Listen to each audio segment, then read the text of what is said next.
Ал, енді сұрақ жауапқа көшсек. Құрметті Неге болмайды? Нұралхан мырза. Сәлеметсіз бе, Беке, қалайсыз? Жақсы. Сізді қызметіңізбен құттықтаймын. Мына біздің ауданға ат басын бұрып келіп отырғаныңызға рахмет. Қазіргі келген мәселем, осыдан бір жыл бұрын мен осы жерде тұрып, біздің Сарыағаш аудандық полиция бөлімінің полиция басқармасы болуына ұсыныс жасаған. Сол кездегі облыс әкімі Дархан мырза сол ұсынысты қолдап, ол әлеуметтік желіде тұр. Хат жазатын болып, сондай осы жерде халықтың алдында сөз берген. Сонда көзіміздің жеткені Дархан мырза, біздің Сарыағашта полиция бөлімі. Бұл біздің неге тұрғындардың несіне қарап. Бұл полиция бөлімі болмау керек, полиция басқармасы болу. Яғни ол жаңағы адамдардың саны жетпей жатса, біз олардан не талап етеміз полициядан? Мен сізбен толығымен келісемін. Бізде негіз бойынша, министрмен сөйлесіп, арнайы жолдап, полиция бойынша дұрыс айтасыз. Біз басқарма ретінде бағана айттым, мен ұсыныспен шығып, өзімде оған кірсем, осы жерде бөлім емес, басқарма жасау бойынша. Қазіргі таңда біздің Сарыағаш ауданының полиция бөлімі, полиция басқармасы болып аты ауысты. Нұралхан мырза, аты ғана ауысты десе болады. Себебі басқарма болғаннан кейін біз полициядан бір жұмысты талап ету үшін оларға бірінші жағдай жасауымыз керек қой. Мұны басшылар өздері айтып жатыр, біз полиция қызметкерлерімен, қылмыстық қудалау органының қызметкерлерімен қоян қолтық жұмыс істегендіктен біз оның ішіндегі ішкі кухнясының қандай болып жатқанын білеміз. Қазіргі таңда мен есебім бойынша 50-ге жақын адам жетіспейді. Міне осы мәселені сіз жеке бақылауыңызға алсаңыз. Бірінші сұрағыңыз бойынша полицияның штатын айтып жатсыз ғой. Жалпы біз осы мәселе бойынша былтырғы жыл Дархан Аманкелді осында келген кезде сол бойынша тапсырма берген болатын. Сол бойынша біз үкімет басшысының атына хат жазған болатын. Осында штат көбейтуге мүмкіндік беруін сұраймын, рұқсат беруді деп. Өзіңіз білесіз, жылдың басында жалпы мына әкімшілік ғимараттарды сатып алу, штатты ұлғайту бойынша мына бюджетке байланысты тоқтатылсын деген хат келді. Оған қарамастан біз қазір департамент полицияның басшысы мен сөйлесіп, министрдің атына қазір хат жаздық. Қосымша бізге штат беру мәселесін қарастырып беріңіз, біз оны жергілікті бюджеттен қаржысын береміз деп. Өйткені республикадан бермейтінін түсіндік, оны жергілікті бюджеттен өзіміз қамтамасыз етеміз деп хат бердік. Егер де қазір министрлік тарапынан әрі қарай ол министр өкіметпен рұқсатын алып беретін болса, онда штатты көбейтеміз. Бізге байланысты жұмыстың бәрін жасадық. Оны керек десеңіз, хаттың көшірмесін бере аламын сізге. Екінші, біз былтыр біздің Синформ газеті мынау білім бөліміндегі жемқорлық дендеген әбден. Білім бөліміндегі жемқорлық туралы жариялаған 3 мақаланың негізінде тексеру жүріп, сөйтіп мемлекеттің қаржысы 75 миллион теңге, қараңыз, тиімсіз жаралды деген жауап алдық біз.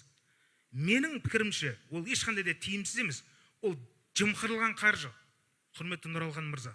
Өйткені біз оның бәрін зерделеп барып, мақала жариялағанбыз. Сөйтіп, оны біз Сарыағаш аудандық антикор басқармасына жолдадық. Алайда өзіңіз білесіз, заң талабына сәйкес қылмыстық іс қозғалу үшін 2017 жылдан бері заң өзгерген. Яғни, уәкілетті органның қорытындысы болмай, ол жерде қылмыстық іс қозғай алмайды. Сөйтеттағыны, жаңағы антикор оны уәкілетті органға жолдайды, ішкі аудитке барады, ал ішкі аудит департаменті біз оған қорытынды бере алмаймыз деп шығарып салады. Оның сапасына жауап бере алмаймыз. Біз егер қандай да құжат дұрыс өткізілмесе, біз соған ғана жауап береміз деп. Сөйтіп, ақыр аяғында облыстық әкімдіктің ішінде ішкі аудит деген қызмет бар екенін білдік біз. Яғни бүкіл аудандағы осындай жемқорлық қылмысына ашылу үшін міндетті түрде сол сіздердің облыстық әкімдіктің ішіндегі аудит қызметі сол қорытынды беру керек екен.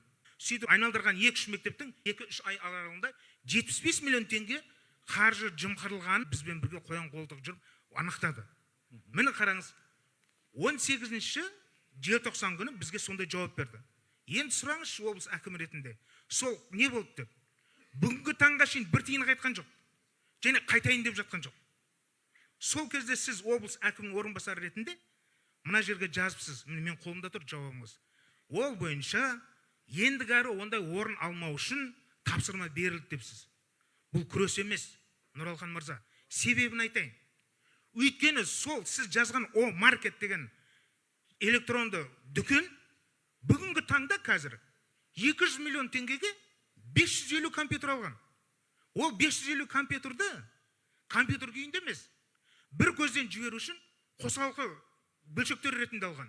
Біреуін жаңағы, егер компьютер күйінде алатын болса, ол бір көзден бере алмайды ғой.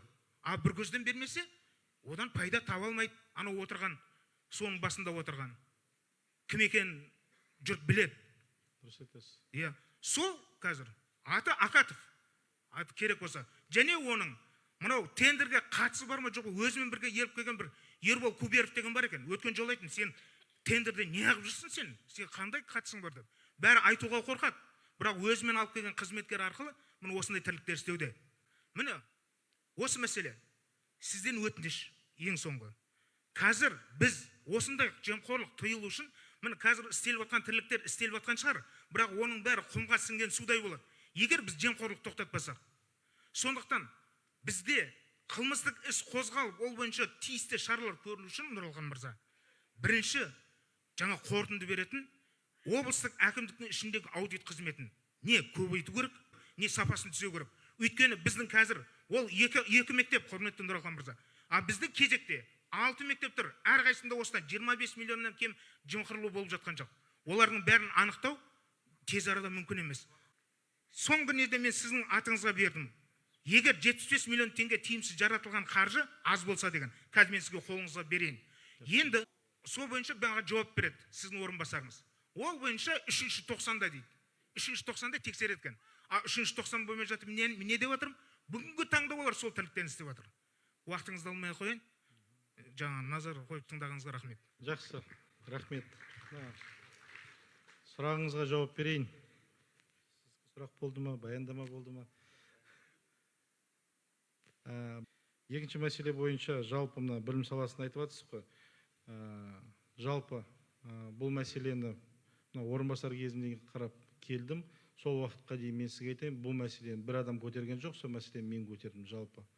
Сарыағаш, Келес, Жетісай, Шардара, Мақтарал ұрлықтардың бәрін анықтаған негізі сол жұмысты бастаған болатынбыз. Жалпы мына казначействомен қарап, салыстырмалы түрде қандай не екен. Бұл мәселе бойынша жалпы мен білуімше Сарыағаш ауданының білім бөлімінің басшысы қазір ісі жүріп жатыр. Ол қазір таңда больничный қашып жүр. Бүгін мен осыдан бір жұма бұрын тапсырма берген білім басқармасына.